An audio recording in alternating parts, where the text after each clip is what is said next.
One of the most significant events that happened in my life that really just set the stage for this ministry that we have today, it was in 1989, and I had no clue of what was happening in that moment or the trajectory that God was going to send me on. But I was standing in the dean of the Bible college. He was also the assistant pastor of the local church that I attended. It was 1 year after my wife left. I had lost my family. And during that 1 year time, no one from the church visited, no one from the church called, sent anything. They did not help in any way. And I'm not saying that as an accusation, just as a fact. And after that 1 year, from 1988 to 1989, I was standing in the office of the dean, and we were good friends then and now, and I respect him, still do. And I was sharing this with him. It's like there's 1,500 people in this church.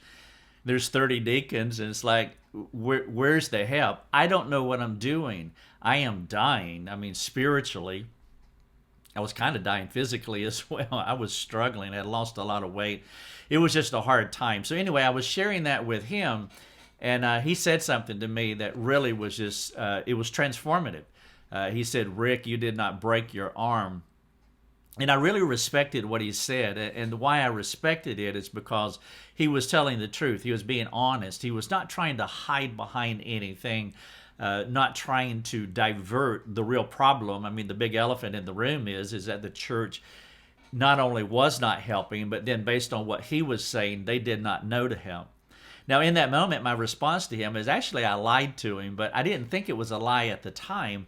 And what I told him was this, that, if anybody ever comes to you who is in a similar situation as I am, please send them to me, and I know what to do, and I will be able to help them. Well, I thought I knew what to do, but I was just as clueless as he was.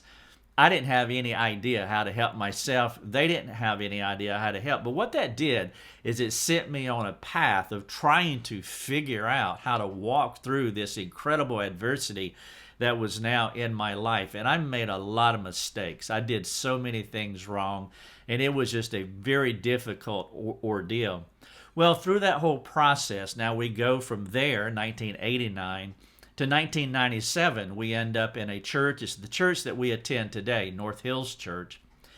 And I had already been doing some help in the community, doing some discipleship work. Counseling is what it was, even though I wasn't calling it that at the time because I wasn't familiar with biblical counseling. But through a series of circumstances, they asked me to build a counseling ministry at at North Hills Church. And so I set out on that process of building, leading, and directing the counseling ministry. And it was during that time I got a master's degree in biblical counseling.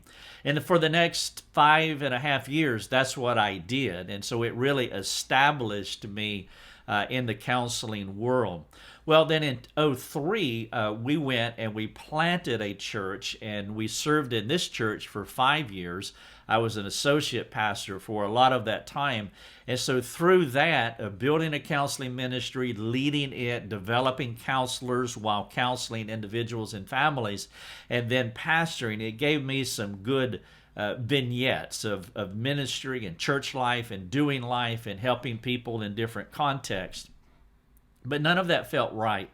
None of that was exactly right for me. And then in '08, God just began to give me some clarity about what it should be. And that's when I started this ministry in July of 2008. And we're now in year 14. We have 10 people on our team.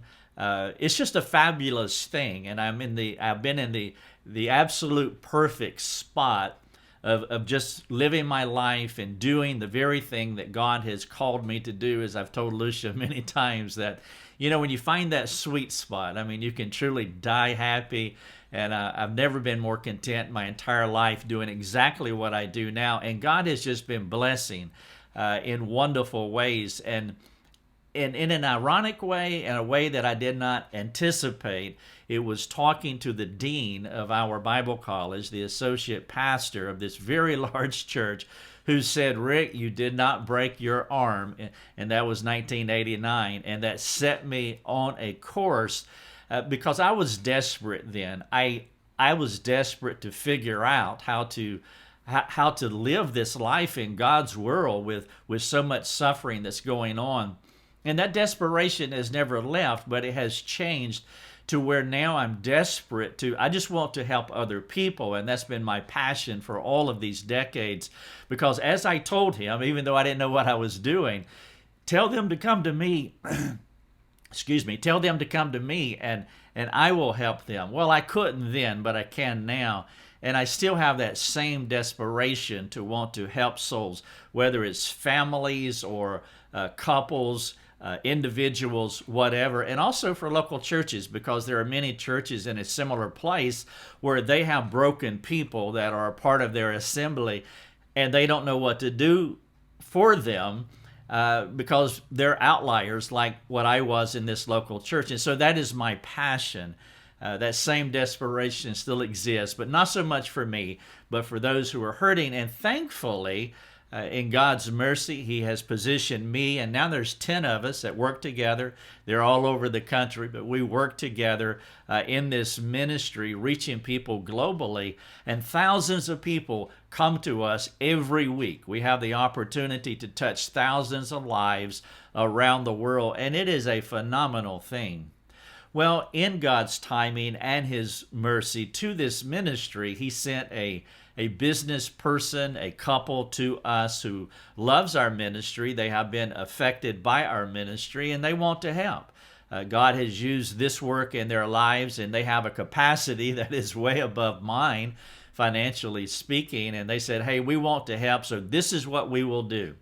Rick, we will give you and your team, we'll give the ministry $50,000 to be able to cover the initiatives that you have for the next coming year, if you find one person who will match that at $50,000. So if they give 50, we will give 50, and that's just incredible. But then he also added that if you have two people who are willing to give 25, then that would be just as well. And so two people giving 25, we will match that with our 50, and that will give you'll be well on your way to the 250,000 budget that you need for next year. And so that's my prayer request for you. Now, I know that most of you live in the capacity level of where I am, and you're not going to give $25,000 because it's just not where you are, and it would not be wise, and I would not expect you to do so. But I would expect you, or appeal to you, to pray and ask God that He would bring